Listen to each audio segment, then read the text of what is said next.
Բարի սիրելի հայրենակիցներ, ինչպես եւ խոստացել ենք, շարունակում ենք ուսումնասիրել ընտրախախտումները։ Ուրեմն տեսեք, այս փաստաթղթով արդեն ամփոփած ունենք։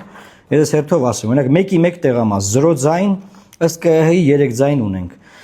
Այսինքն մեր արձանագրությամբ 3 ձայն ունենք։ 1-ի 9, ըստ ԿՀ-ի 0 ձայն, մեր մոտ 2 ձայն։ 1-ի 10 0 ձայն, մեր մոտ 6 ձայն։ 1-ի 11 0 ձայն, մեր մոտ 8 ձայն։ 1-ի 13 0 ձայն, մեր մոտ 4 ձայն։ 1-ի 16 0 ձայն, մեր մոտ 7 ձայն։ 1-ի 18 0 ձայն, մեր մոտ 4 ձայն։ Օրինակ հետարքիր են նրանք, որոնք որ 31-ի 32 4 ձայն են գրել, 10 ձայն ունենք։ 31-ի 34-ը 6 ձայն են գրել, 19 ձայն ունենք։ 34-25 3 ձայն ունենք 0-ա գրված էլի։ 35-19 0 ձայն 1 ունենք։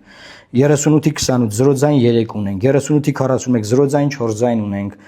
Եվ այսպես շարունակ, այսինքն հիմա մենք երեկվա տվյալներն էլ սրան գումարած մոտավորապես 200 ձայն մոտավորապես գտել ենք, որ ԿՀ-ում գրված է 0, մենք ունենք այս ձայները։ Մենք քարոզարշավ վիճաբանակ ինչ ենք անում ժողովուրդ։ Ամեն մի ձայնի համար կռիվ ենք տալիս, որ այդ մի ձայնը տանենք, չէ՞, համոզում ենք մարդուն, ծրագիր ենք ներկայացնում, ասում ենք մենք սենս կանենք, նենց կանենք, բան 200 ձայն մենակ մեր տարած չանցած ուժի թվից տարել են։ Ու դեռ մինչև հիմա ԿՀ-ում էս ուղղված չի, շտկված չի։ Հարց առաջանում, լավ։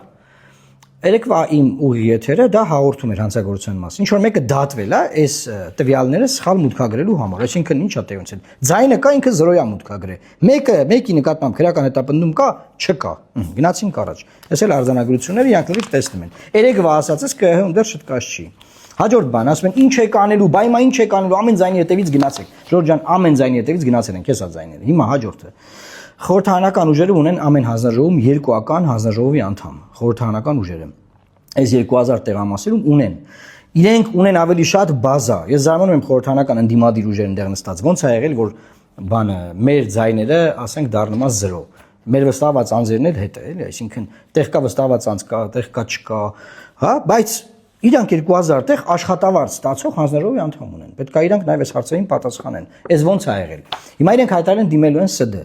որտեղ այդ հանձնաժողովի անդամներով երևի ավելի շատ տվյալներ ունեն կեղծիքների մասին։ Եթե ունեն, շատ լավ, պետք է դրանք հրապարակեն։ Ավելի լավ է դրանք հրապարակեն, քան դիմեն ՍԴ։ Ասեմ ինչու, որտեղ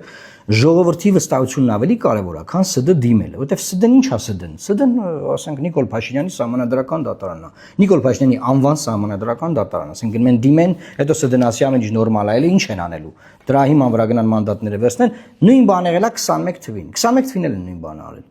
Բայց նայեք, ՍԴ դիմողները մենք չենք, իրանք են։ Թող քննարկեն, թող որոշեն։ Մենք շարունակենք այս հարցով զբաղվել։ Տարածեք եւ լավ մնացեք, Աստված պահապան Հայաստանի Հանրապետությանը։